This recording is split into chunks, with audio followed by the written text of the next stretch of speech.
Hello दोस्तों, स्वागत है आपका। आज अब एक नए चैप्टर में जिसका नाम है एग्जीक्यूटिव यानी कि कार्यपालिका, और ये इंडियन कॉन्स्टिट्यूशन एट वर्क का 4th चैप्टर है। और साथ में ही सेशन 2025-26 के हिसाब से मैं आपको ये सारे के सारे चैप्टर करा रहा हूँ, है ना। और इससे पिछली जो वीडियोस थी उसमें मैंने आपको 3 चैप्टर करा दिए हैं क्लास 11th के, और अगर आप 12th की भी वीडियो देखते होंगे तो आप वो भी देख सकते हैं। उसमें भी हमने 4 चैप्टर कंप्लीट कर लिए हैं। तो चलिए आज इस चैप्टर को देखते हैं।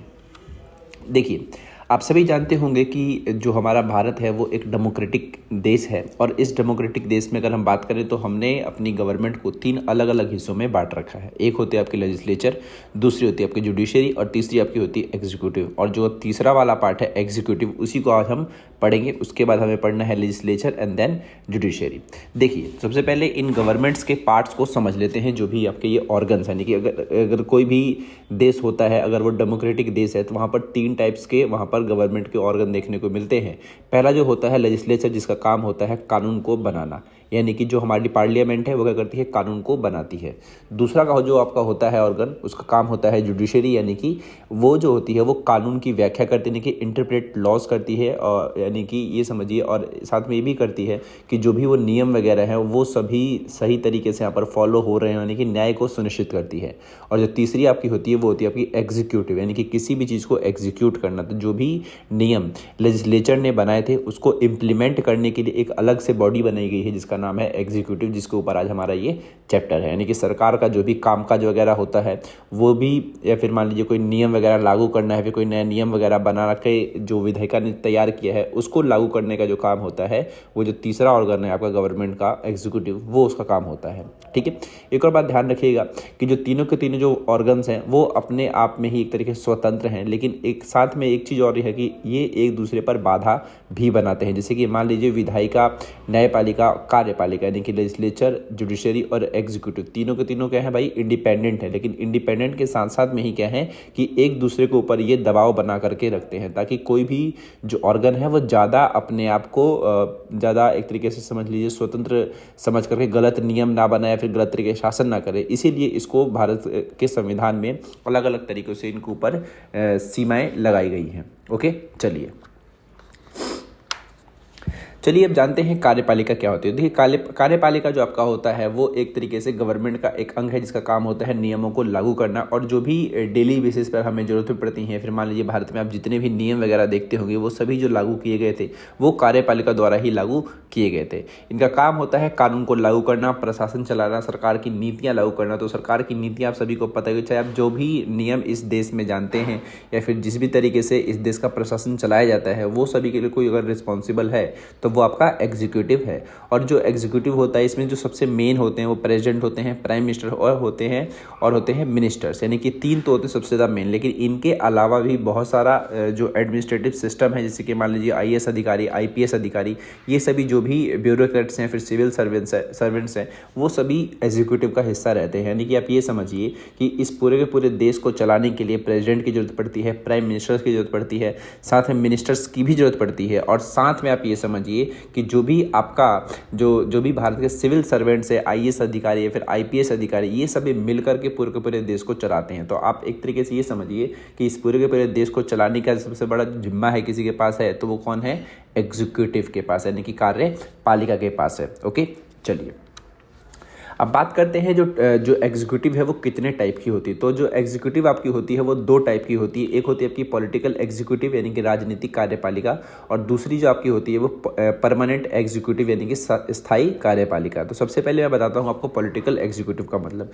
देखिए, जो पॉलिटिकल एग्जीक्यूटिव होती है, यहाँ पर जो हेड होता है गवर्नमेंट का एक तरीके से, वो भी मतलब यहाँ पर गवर्नमेंट का कोई हेड भी होता है और मिनिस्टर्स वगैरह भी होते हैं, और साथ में जो भी ये लोग होते हैं, मिनिस्टर्स हो गए या फिर जो गवर्नमेंट्स के जो भी हेड हो गए, वो इलेक्टेड बाय पीपल, यानी कि जनता द्वारा चुने जाते हैं, और ये परमानेंट नहीं होते, और इसीलिए इनको पॉलिटिकल एग्जीक्यूटिव कहा जाता है, यानी कि ये राजनीतिक कार्यपालिका होते हैं। इनका सबसे मेन जो फीचर्स है, यानी कि जो विशेषता है, फिर काम जो होता है इनका, वो होता है नीतियाँ बनाना, जनता के प्रति ये उत्तरदायी होते हैं, और जो भी ये काम करते हैं इनका अपना एक फिक्स टर्म होता है। जैसे कि मान लीजिए प्रधानमंत्री मोदी हैं, वो कितने साल के लिए बने हैं भाई, 5 साल के लिए बने हैं। ऐसे चीफ मिनिस्टर कितने साल के लिए, 5 साल के, लेकिन बीच में इनको हटाया भी जा सकता है, लेकिन अगर इनका देखा जाए तो टर्म तो 5 साल का ही होता है। ऐसे ही कैबिनेट मिनिस्टर्स का भी होता है, अपना एक टर्म होता है, 5 साल और 5 साल। तो ये हो गया आपका राजनीतिक कार्यपालिका, जिसमें क्या होता है कि ये गवर्नमेंट के ही जो भी नेतागण होते हैं और इनको जनता द्वारा चुना जाता है और ये स्थायी नहीं होते हैं। तो ये हो गया हमारा पॉलिटिकल। अब बात करता हूँ मैं परमानेंट एग्जीक्यूटिव की। तो परमानेंट एग्जीक्यूटिव जो आपके होते हैं वो सिविल सर्वेंट्स कहलाते हैं और जो भी रोज़मर्रा का जो प्रशासन होता है वो इन्हीं के अंडर में होता है। जैसे कि आपने कलेक्टर का नाम सुना होगा, IPS अधिकारी का नाम सुना होगा, IAS अधिकारी का नाम सुना होगा। तो ऐसे करके बहुत सारे हमारे सिविल सर्वेंट्स होते हैं, वही बेसिकली पूरे के पूरे देश को चला रहे होते हैं। तो वो आपके परमानेंट एग्जीक्यूटिव होते हैं और इनको चुना नहीं जाता है, इनको परीक्षा द्वारा इनकी नियुक्ति होती है और साथ में ये सरकार के साथ मिलकर के काम करते हैं। और जो भी मंत्री वगैरह होते हैं उनको ये क्या करते हैं, एडवाइस करते हैं कि कोई भी नियम जो है, नियम के बारे में बताना है, फिर कोई नियम कैसे पास करा, मतलब कोई नियम अगर बनाया जा रहा है तो उसमें कौन कौन सी दिक्कतें आ सकती हैं या फिर उसको पास करने में कौन कौन सी चीज़ें लगेंगी। तो जो कुछ भी वो आपका होता है वो परमानेंट एग्जीक्यूटिव ही बताता है। तो ये मेजर डिफरेंस होता है पॉलिटिकल और परमानेंट एग्जीक्यूटिव में। जो परमानेंट एग्जीक्यूटिव है, अगर आपने लोकसभा की वीडियोस देखी होगी तो आपको उसमें देखने को मिलेगा कि बहुत सारे जो भी मंत्री वगैरह भाषण दे रहे होते हैं तो वहाँ पर बहुत सारे जो अधिकारी होते हैं वो ब्यूरोक्रेट्स के ही बैठे रहते हैं। बहुत सारे होते हैं, मतलब एक तरफ तो नेता बैठे होते हैं सारे के सारे, लेकिन कुछ कुछ ऐसे भी होते हैं जो वहाँ पर ब्यूरोक्रेट्स होते हैं जो उनको जवाब दे रहे होते हैं बना करके कि ये अब इस सवाल का जो आपका जवाब देना है, जो भी आपके सरकार के बारे में पूछा गया तो वो इस तरीके से बताया जा सकता है, फिर ये चीज़ बतानी है।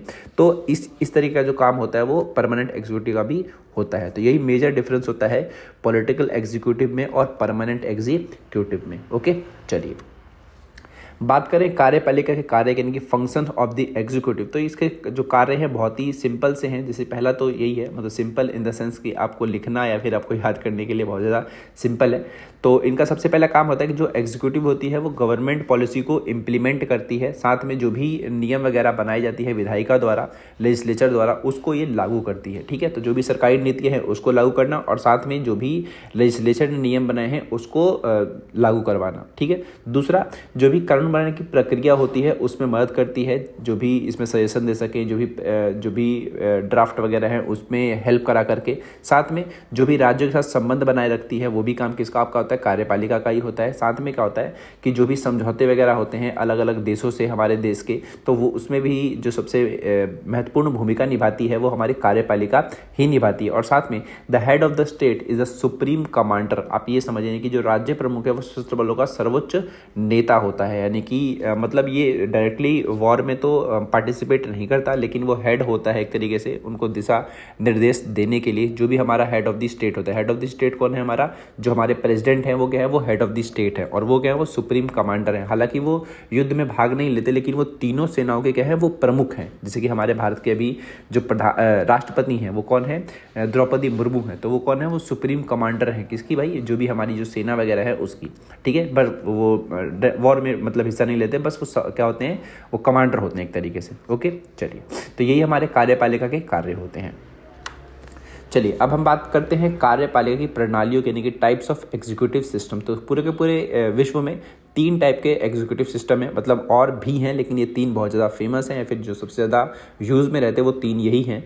और इसमें से 3, पहला आपका है प्रेसिडेंशियल, दूसरा है पार्लियामेंट्री और तीसरा आपका है सेमी प्रेसिडेंशियल। ठीक है, तो इसमें से आप तीनों के तीनों ही जानते हैं। जैसे कि मान लीजिए प्रेसिडेंशियल सिस्टम है, पहले ये वाला बता रहा हूँ मैं, तो इसमें जो हेड ऑफ द स्टेट होता है, हेड ऑफ द स्टेट का मतलब होता है कि देश का मुखिया कौन होगा। तो जिस भी देश में जो एग्जीक्यूटिव प्रेसिडेंशियल सिस्टम वाला होता है उस देश में राष्ट्रपति जो आपका होता है वो देश का मुखिया होता है और साथ में ही वो सरकार का भी मुखिया होता है, यानी कि हेड ऑफ द गवर्नमेंट भी कौन होगा, प्रेसिडेंट ही होगा। और इसके पास ही सबसे ज़्यादा पावर होती है, चाहे जो भी पावर होगी वो राष्ट्रपति के पास ही होगी। और एग्जाम्पल आपका होगा डोनाल्ड ट्रंप के बारे में। तो डोनाल्ड ट्रंप कौन है, वो राष्ट्रपति हैं, कहाँ के, अमेरिका के। तो आप कुछ भी सुनते होंगे अमेरिका के बारे में तो सबसे ज़्यादा अगर सुनते होंगे तो वहाँ के राष्ट्रपति के बारे में सुनते होंगे। क्यों, क्योंकि उन्हीं के पास में असली पावर है। लेकिन क्या भारत में आप ऐसा सुनते हैं, नहीं। क्यों, क्योंकि यहाँ पर जो असली पावर है वो यहाँ के राष्ट्रपति के पास नहीं है। क्यों, किसके पास है यहाँ पर, जो यहाँ पर पावर है वो प्रधानमंत्री मोदी के पास है और वो कौन है, प्राइम मिनिस्टर हैं।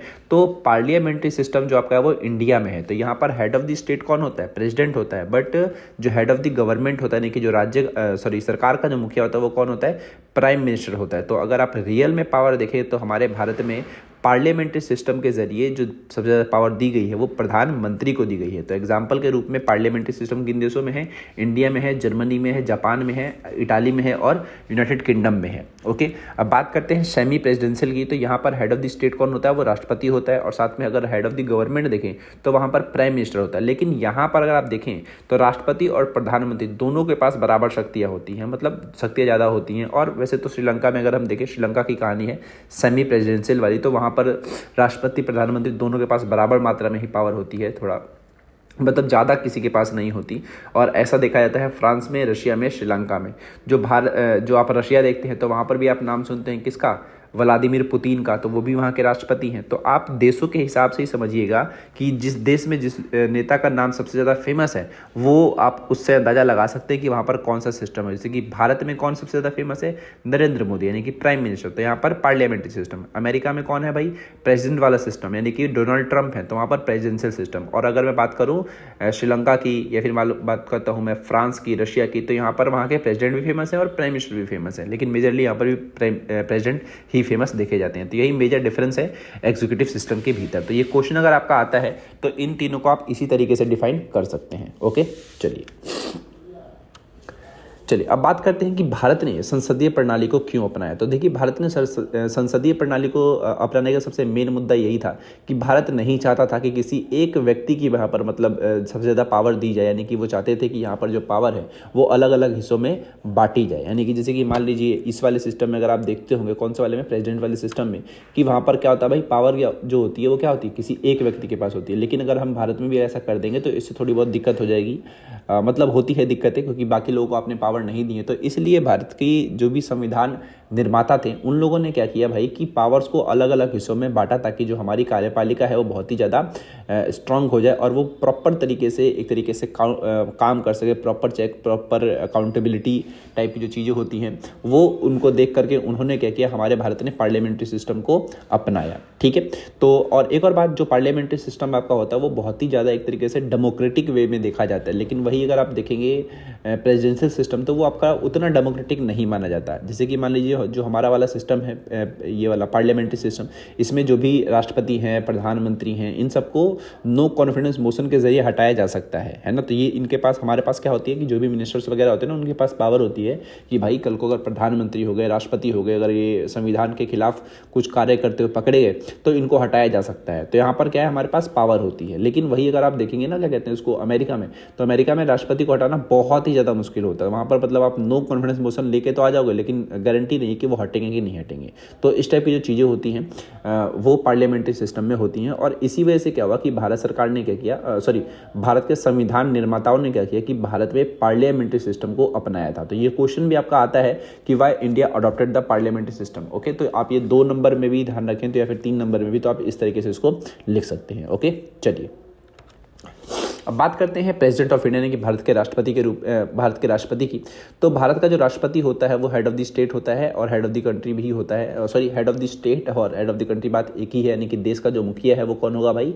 वो हमारे भारत के राष्ट्रपति होंगे। ओके, देश का मुखिया मैंने बोला है। ओके, सरकार का मुखिया अगर मैं बोलूँगा तो आपको वो प्रधानमंत्री समझना है। तो हेड ऑफ द कंट्री और हेड ऑफ द स्टेट दोनों एक ही बात है। तो वो कौन होते हैं हमारे भारत में भाई?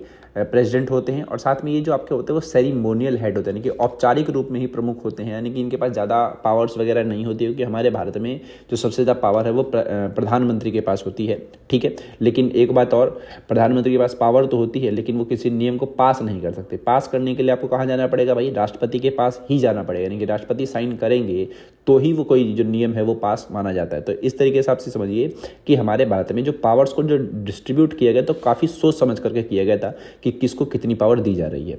खैर, अगर बात करें प्रेसिडेंट के चुनाव की, तो इसमें जो प्रेसिडेंट का जो चुनाव होता है वो इनडायरेक्टली वे में होता है, यानी कि हम जिसको चुनते हैं वो लोग राष्ट्रपति को चुनते हैं। यानी कि मान लीजिए हम एमएलए और एमपीज को चुनते हैं। एमएलए यानी कि मेंबर ऑफ लेजिस्लेटिव असेंबली और एमपीज मतलब मेंबर ऑफ पार्लियामेंट। अब एक बात और ध्यान रखिएगा कि जो स्टेट असेंबली होती है उसमें भी लोगों द्वारा चुना जाता है, और जो लोकसभा और राज्यसभा है इसमें भी जिसमें हम लोगों को चुनते हैं, मतलब नेताओं को हम चुनते हैं, हम खुद से चुनते हैं। तो एमएलएज को और एमपीज को कौन चुनता है? लोग चुनते हैं। लेकिन कुछ एमएलएज कुछ एमपीज ऐसे भी होते हैं जिसको सरकार द्वारा एक तरीके से अपॉइंट किया जाता है ना, तो उसमें लोगों ने उनको नहीं चुना। तो जिनको हम नहीं चुन रहे हैं वो राष्ट्रपति को नहीं चुन सकते। तो इस बात का पूरा ध्यान रखें कि क्या बोला मैंने, कि जिन लोगों को, जो लोग या फिर जो भी नेता हैं वो लोगों द्वारा चुने जाते हैं वो ही राष्ट्रपति के चुनाव में हिस्सा लेते हैं। यानी कि only elected MLAs and MPs are allow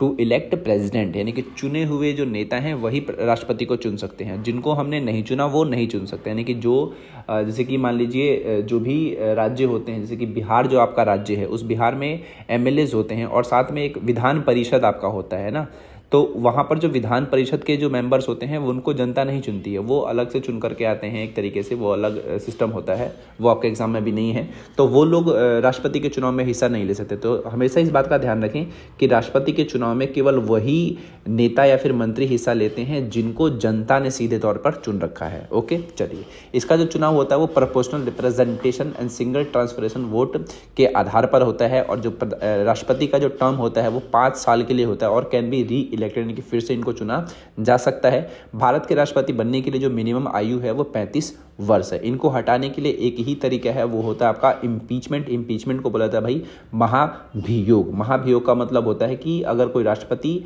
अगर कॉन्स्टिट्यूशन के खिलाफ कोई काम कर रहा है, का उल्लंघन कर रहा है, तो इनको हटाया जा सकता है। किसके द्वारा भाई? पार्लियामेंट के द्वारा। लेकिन आज तक कभी हटाया नहीं गया है भारत के राष्ट्रपति को। तो ये हो गया भाई भारत के राष्ट्रपति। ठीक है, चलिए अब बात करते हैं राष्ट्रपति की शक्तियां व स्थिति की। तो जो भारत के जो राष्ट्रपति होते हैं वो सेरिमोनियल हेड होते हैं, यानी कि president is the formal head of the executive, औपचारिक प्रमुख होते हैं, but works on the advice of the council minister. तो ये जो भी काम करते हैं वो मंत्री परिषद की सलाह पर ही करते हैं। तो मंत्री परिषद कौन होते हैं अभी मैं थोड़ा आगे बताऊंगा आपको।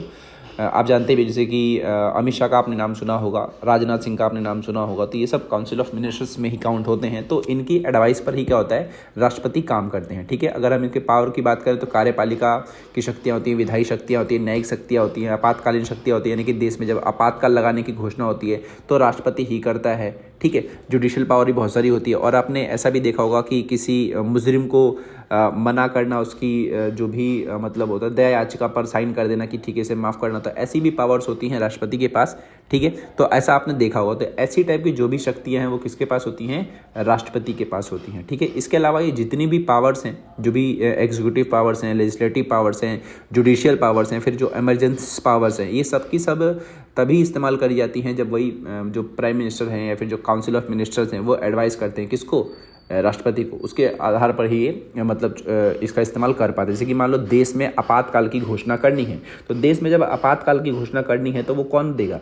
वो प्रधानमंत्री, और जो उसके जो भी मंत्री परिषद है वो एडवाइस लिखित में देंगे, तो राष्ट्रपति क्या करेगा? देश में आपातकाल की घोषणा कर देगा। तो इस टाइप के आप ये समझिए कि जो भी इसके पास पावर्स हैं वो किस आधार पर काम कर रही हैं? वो advice of council of ministers के आधार पर काम कर रही हैं। ओके, चलिए अब बात करते हैं राष्ट्रपति के विशेषाधिकार की। देखिए, राष्ट्रपति के विशेषाधिकार की बात करूं तो यहाँ पर बहुत सारी पावर ऐसी हैं जो राष्ट्रपति को अलग ही एक तरीके से पावर देती हैं। जैसे कि राइट टू इन्फॉर्मेशन वाला पावर, यानी कि जो भी जानकारी वगैरह मांगना चाहें वो काउंसिल ऑफ मिनिस्टर्स सीधे तौर पर मांग सकते हैं। दूसरा कि जो भी बिल वगैरह पास होकर के आता है लोकसभा से, राज्यसभा से, ये उसको लौटा सकते हैं कि भाई इसको थोड़ा ठीक करो। उसके बाद दोबारा आता है तो उनको साइन करना पड़ता है। साथ में इनके पास एक पावर होती है वीटो पावर। ठीक है, फिर पॉकेट वीटो कह लीजिए, फिर वीटो पावर कह लीजिए। तो president can delay approval of a bill और in rare case not sign it at all, यानी कि अगर वो चाहे तो किसी भी बिल पर हस्ताक्षर करने में देरी कर सकता है और चाहे तो साइन भी नहीं कर सकता। ये इसके पास एक अलग सी पावर होती है। और साथ में अगर मान लीजिए कि पार्लियामेंट में किसी नेता को एक तरीके से मान लीजिए बहुमत नहीं मिल रहा है, तो वो अपने विवेक से, अपने विवेक की सहायता से क्या कर सकते हैं? किसी एक व्यक्ति को चुन सकते हैं कि ये जो व्यक्ति होगा ये प्रधानमंत्री बन सकता है, इसको सभी लोग सपोर्ट करेंगे।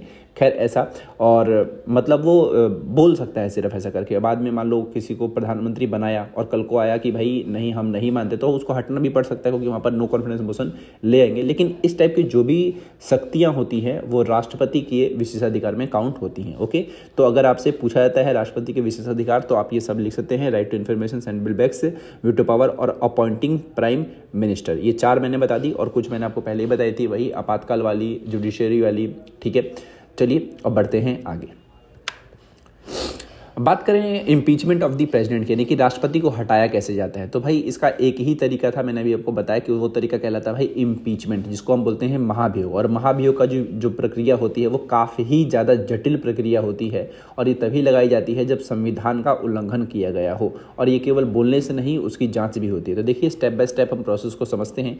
तो सबसे पहले क्या होता है, जो भी किसी भी राष्ट्रपति के प्रति अगर महाभियोग को लाना होता है, कहता है impeachment motion can be introduce in either the Lok Sabha और दी राज्यसभा। तो जो भी हमारे पार्लियामेंट में 2 हाउस है, या तो लोकसभा या तो राज्यसभा, इन दोनों में से किसी एक में प्रपोजल आएगा कि भाई राष्ट्रपति पर महाभियोग चलाना है। ठीक है, तो अगर वो प्रपोजल 2/3 मेजोरिटी से पास हो जाता है दोनों ही हाउसेस में, फॉर द बोथ हाउसेस, तो ऐसा माना जाएगा कि ठीक है भाई महाभियोग की प्रक्रिया आगे बढ़ाई जाएगी। उसके बाद इन्वेस्टिगेशन होती है, मतलब एक तरीके से मान लिए कि एक कमेटी बिठाई जाती है जो कि जाँच करेगी राष्ट्रपति के जो भी कि इन्होंने उल्लंघन किया है कि नहीं किया, चाहे जो कुछ भी है। तो ये सब जांच होती है, जांच जो होती है उसके बाद आती है, फिर उसके बाद जो हाउस होता है उसके बाद फिर से 2/3 मेजोरिटी में पास करता है, और यहाँ पर भी अगर वो पास हो गया तो यहाँ पर राष्ट्रपति को हटाया जा सकता है। ओके, एक बात हमेशा ध्यान रहे कि no president has been impeached till now, यानी कि आज तक भारत के किसी भी राष्ट्रपति पर का जो महाभियोग है वो पास नहीं हुआ, यानी कि किसी भी राष्ट्रपति को महाभियोग के जरिए नहीं हटाया गया है। ओके, चलिए, तो ये हो गया भाई राष्ट्रपति को हटाया कैसे जाता है। अब बात करते हैं वाइस प्रेसिडेंट ऑफ इंडिया की। तो देखिए जो वाइस प्रेसिडेंट ऑफ इंडिया होते हैं इनको अभी 5 साल के लिए चुना जाता है by the both house of parliament, but state legislature do not vote. तो यहाँ पर क्या होता है कि जो भी लोकसभा है और राज्यसभा है वो लोग मिलकर के ही वाइस प्रेसिडेंट ऑफ इंडिया को चुनते हैं, बट यहाँ पर स्टेट लेजिस्लेचर नहीं होता। यानी कि जो मैंने प्रेसिडेंट के चुनाव में बताया था एमएलएज और एमपीज, तो यहाँ पर एमएलए नहीं होते हैं, केवल एमपीज ही चुनते हैं।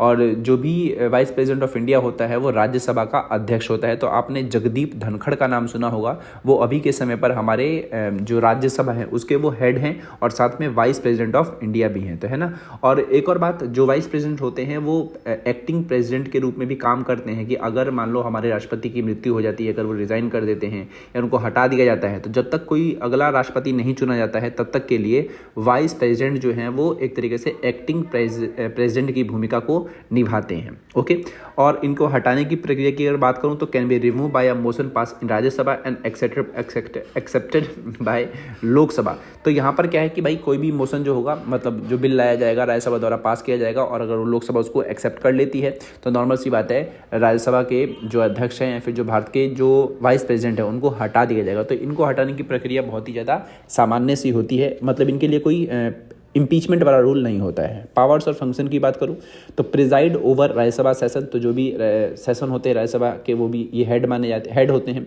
Takes charge as president during vacancy और एब्सेंस, जो अगर राष्ट्रपति नहीं है, वैकेंट है, एब्सेंस है, तो वहाँ पर कौन चार्ज संभालेगा भाई, वाइस प्रेसिडेंट संभालेंगे। ठीक है, oath administrated by the president, तो जो भी मतलब इनका क्या कहते हैं उसको, ओथ सेरेमनी जो आपकी होती है ना, जिसमें क्या कहते हैं उसको, जब संविधान पर हाथ लेकर के क्या कहते हैं कसम वसम खाते हैं कि देश को हम सही से चलाएंगे, ओथ, मेरे को भी हिंदी नहीं आ रही है सॉरी, तो उसमें जो कराते हैं इनका प्रेसिडेंट ही कराते हैं। ओके, तो ये जगह हमारा वाइस प्रेसिडेंट ऑफ इंडिया की पावर्स और इनका वही इलेक्टेड टर्म। और इनमें एक हमेशा बात ध्यान रखना कि इनको चुनने के लिए कौन आगे आता है भाई, बोथ हाउस ऑफ पार्लियामेंट की लोकसभा और राज्यसभा के जो मेंबर होते हैं वो वाइस प्रेसिडेंट ऑफ इंडिया को चुनते हैं, एमएलएज नहीं चुनते हैं। ओके, चलिए अब बात करते हैं prime minister and the council of minister की। देखिए प्राइम मिनिस्टर जो आपका होता है वो एक तरीके से लोकसभा में मेजोरिटी पार्टी का जो होता है वो लीडर होता है। जैसे कि मान लीजिए भी भारत में जो मेजोरिटी पार्टी है वो कौन सी है, बीजेपी है ना। बीजेपी मेजोरिटी पार्टी कैसे है भाई, क्योंकि लोकसभा में सबसे जो सीट्स हैं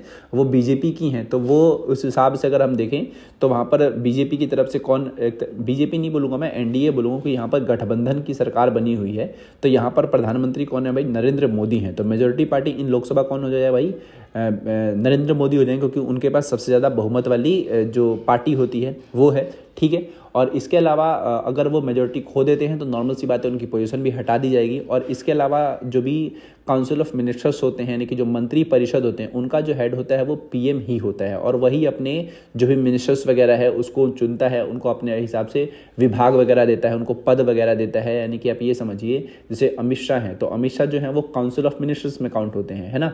काउंसिल ऑफ मिनिस्टर्स हो गए, या फिर मान लो जैसे कि राजनाथ सिंह हो गए, ऐसे करके निर्मला सीतारमन हो गई, तो ये सब क्या है, ये सब काउंसिल ऑफ मिनिस्टर्स में काउंट होते हैं। तो इन सब का हेड कौन है, प्रधानमंत्री हैं, तो वही क्या करते हैं, इनको चूज करते हैं। Okay, all minister including the PM must be member of the parliament. तो भाई जो भी काउंसिल ऑफ मिनिस्टर्स बनते हैं, वे जो प्राइम मिनिस्टर हैं, वो सभी क्या होना चाहिए भाई, पार्लियामेंट के हिस्सा होने चाहिए, और अगर वो नहीं है तो आपको 6 महीने के भीतर अपने आप को इलेक्टेड कराना पड़ता है। तो ऐसा जरूरी नहीं है भाई कि अगर आपको प्रधानमंत्री बनना है तो आपका एमपी रहना जरूरी है, मतलब उस वक्त के लिए जरूरी नहीं है, लेकिन आप 6 महीने के भीतर आप अपना निर्वाचन करा करके मतलब उस प्रक्रिया को आगे बढ़ा सकते हैं। ठीक है, तो ऐसा भी है कि इफ समवन बिकम्स पीएम और minister without being an MP they must get elected with in 6 month. यानी कि मान लीजिए किसी व्यक्ति को प्रधानमंत्री या फिर मान लीजिए मिनिस्टर बनाया जाता है, तो अगर मान लो वो अगर एमपी नहीं है तो उनके पास 6 महीने का वक्त होता है कि 6 महीने के भीतर आपको इलेक्टेड होना पड़ेगा। तो ये भारत में एक अलग से नियम है, यानी कि ऐसा होता है कि कभी कभी क्या होता है कि नहीं, उनकी जो पार्टी के सारे मेंबर्स होते हैं वो जीत जाते हैं, यानी कि मेजोरिटी में तो आ गई आपकी पार्टी, लेकिन जिस बंदे को आपको पीएम बनाना था वही बंदा हार जाता है। तो ऐसा कहाँ हुआ था, ऐसा बहुत बार हो रखा है। और एग्जाम्पल के लिए मैं आपको देता हूँ पश्चिम बंगाल का। पश्चिम बंगाल में क्या हुआ कि पश्चिम बंगाल में जब इलेक्शन हुआ तो वहाँ पर एक ही पार्टी सबसे ज़्यादा चलती है, तृणमूल कांग्रेस। तो वहाँ पर तृणमूल कांग्रेस को बहुमत तो आया, लेकिन जो ममता बनर्जी थी वो सीट से हार गई भाई। यानी कि अब मुख्यमंत्री तो उनको बनाना था, लेकिन वही सीट हार गई हैं। तो ऐसी स्थिति में भी उनको मुख्यमंत्री बनाया गया, लेकिन वही बात है कि उनको 6 महीने के भीतर क्या करना पड़ता है, उनको किसी न किसी सीट से चुनाव जीतना पड़ता है। अगर वो जीत जाती हैं तो अपना वो टर्म जो है वो लगातार चालू रख सकती हैं। ठीक है, तो ये जगह भाई prime minister and the council of minister. अब बात करते हैं size of council of minister and collective responsibility. तो size of council of minister की अगर मैं बात करूं तो according to the 91st amendment the council of minister can not be more than 15% of Lok Sabha और द स्टेट असेंबली मेंबर्स। यानी कि जो मंत्री परिषद के सदस्यों की जो संख्या होती है वो लोकसभा या विधानसभा के कुल सदस्यों का 15% से ज़्यादा नहीं हो सकती। तो जो भी लोकसभा के मेंबर्स हैं उसके 15% से ज़्यादा मेंबर्स नहीं होते हैं काउंसिल ऑफ मिनिस्टर्स, यानी कि उससे कम में ही होते हैं। इसके अलावा जो काउंसिल ऑफ मिनिस्टर्स होते हैं वो रिस्पॉन्सिबल होते हैं लोकसभा के प्रति, उनको जवाब देना पड़ता है। इसके अलावा अगर लोकसभा में मान लीजिए कि नो कॉन्फिडेंस मोशन पास हो जाता है, यानी कि मान लीजिए प्रधानमंत्री को हटाने के लिए जो नो कॉन्फिडेंस मोशन लाया गया, अगर वो पास हो गया और प्रधानमंत्री हटा दिए गए तो एंटायर काउंसिल जो होती है उनको भी रिजाइन करना पड़ जाता है। ठीक है, तो ये होता है भाई आपका क्या बोलते हैं, आपका काउंसिल ऑफ मिनिस्टर की कलेक्टिव रिस्पॉन्सिबिलिटी टाइप की जो भी चीज़ें होती हैं। ठीक है, चलिए अब बात करते हैं प्रधानमंत्री के लोकेशंस की और इंपॉर्टेंस की। तो the council of minister forms only after the PM's take oath. Normal सी बात है कि जो काउंसिल ऑफ मिनिस्टर्स हैं वो तभी बन सकता है जब पीएम जो है वो मतलब शपथ ले लेंगे। हाँ, तो उस टाइम में ओथ जो वर्ड बोल रहा था वो शपथ होता है वर्ड, अभी ध्यान आ गया मेरे को पढ़ करके। तो काउंसिल ऑफ मिनिस्टर कब बनेगा भाई, जब पीएम जो है वो शपथ ले लेंगे। साथ में इफ़ पीएम डाइज और रिजाइन, तो नॉर्मल सी बात है कि जो भी काउंसिल ऑफ मिनिस्टर्स है वो सभी डिसॉल्व हो जाएंगे। यानी कि अगर मान लीजिए कि किसी प्रधानमंत्री की डेथ हो जाती है, अगर वो रिज़ाइन कर देते हैं तो जो भी उन्होंने काउंसिल ऑफ मिनिस्टर्स चूज़ करे थे वो भी एक तरीके से ख़त्म हो जाएगी, और जो दूसरा प्रधानमंत्री आएगा वो दोबारा से काउंसिल मिनिस्टर को चूज़ करेगा। ठीक है, इसके अलावा जो प्राइम मिनिस्टर होते हैं वो ब्रिज होते हैं किसके बीच में, काउंसिल ऑफ मिनिस्टर्स के, प्रेसिडेंट के और पार्लियामेंट के, यानी कि वो सेतु के बीच में एक तरीके से काम करते हैं, उनके बीच में होते हैं। सबसे ज़्यादा मेन पावर तो हमारे भारत में प्रधानमंत्री के पास है। इसके अलावा he inform the president about the government affairs and the propose law. तो ये क्या करते हैं भाई, जो प्रधानमंत्री होते हैं वो राष्ट्रपति को शासन और विधेयकों की जानकारी देते हैं, यानी कि जो भी देश में शासन वगैरह चल रहा है, जो भी नियम, जो भी क्या कहते हैं लॉ वगैरह पास हो रहे हैं, तो उसके बारे में जानकारी भी कौन देता है, प्रधानमंत्री तक। किसको भाई, राष्ट्रपति को। ओके, चलिए अब बात करते हैं source of power of the prime minister. तो प्रधानमंत्री की शक्तियां को जो स्रोत है, फिर सोर्स है, वो कौन कौन सा है। तो सबसे पहला तो यही है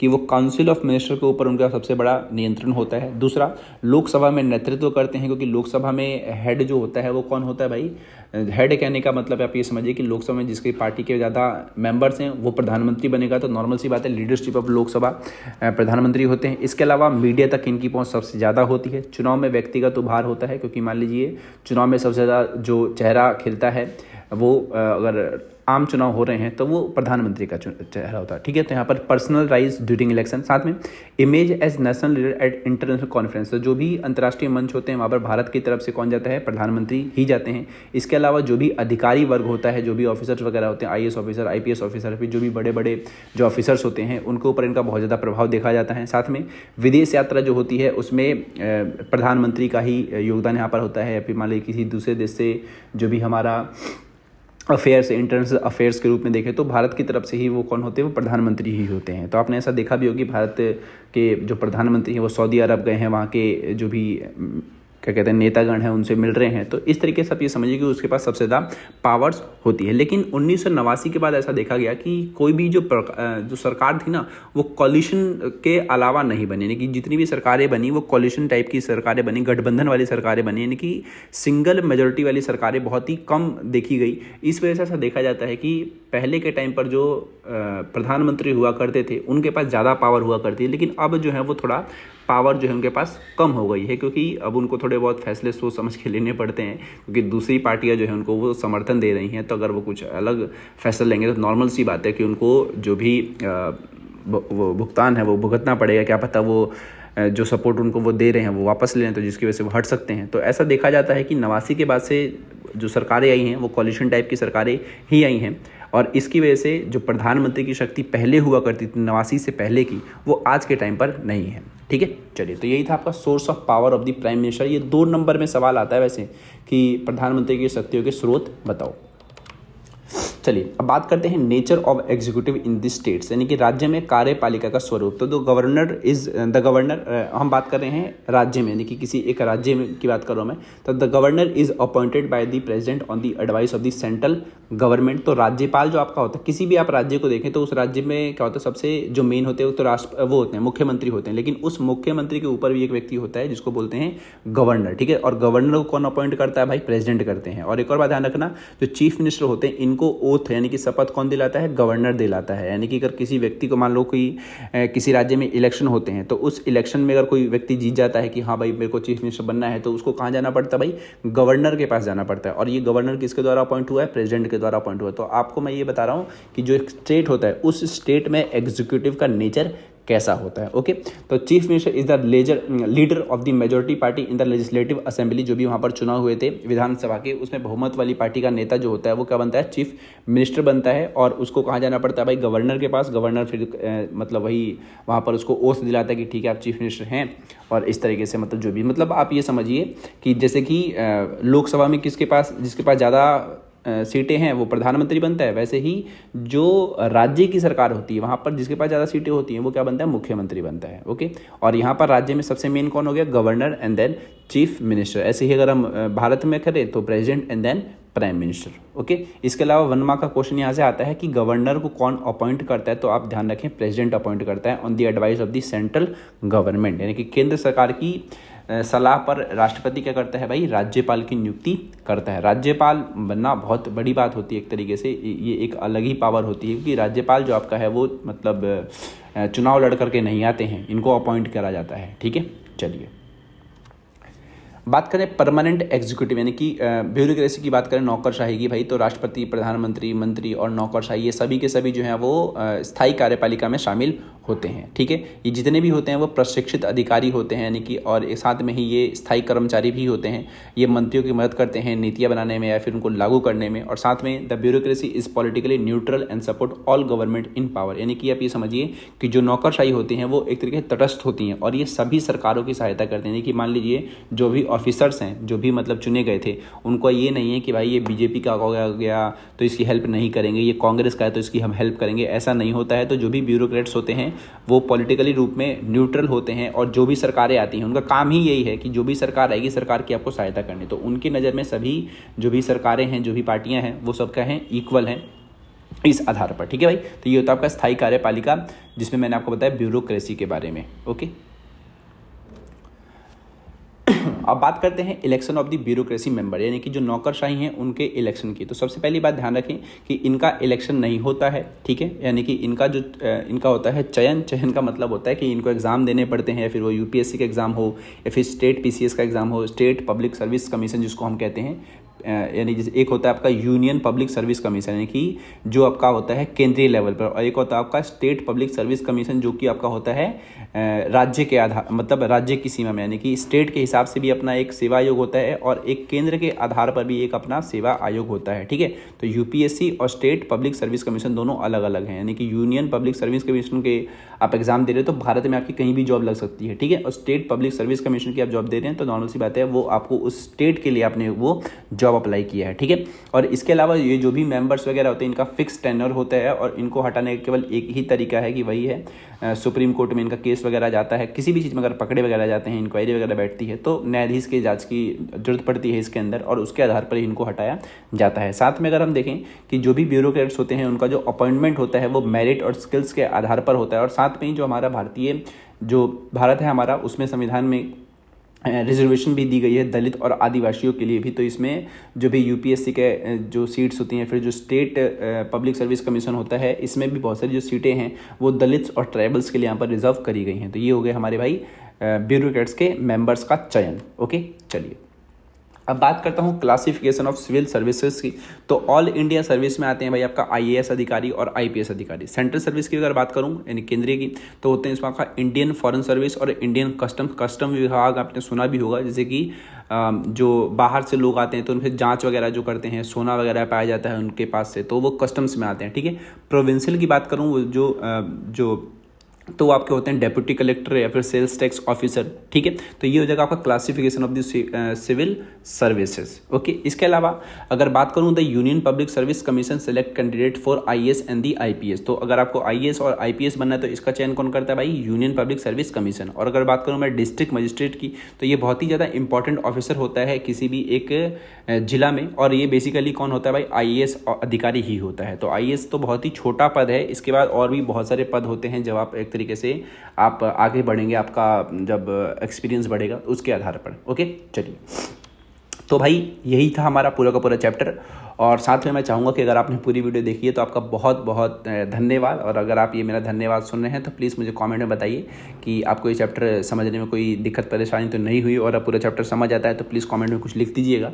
और साथ में मेरे चैनल से आप जुड़ सकते हैं, और जो भी आपको नोट्स हैं इस चैप्टर से जुड़े हुए वो आप मेरी वेबसाइट से ले सकते हैं amreshacademy.in से। और साथ में आप मुझे इंस्टा पे फॉलो कर सकते हैं, अमरीश एकेडमी नाम से चैनल का जो पेज है वो बना हुआ है। चलिए, मिलता हूँ मैं आपसे अगली वीडियो में, तब तक के लिए गुड बाय, और पढ़ते रहिए और मेरे साथ आगे बढ़ते रहिए।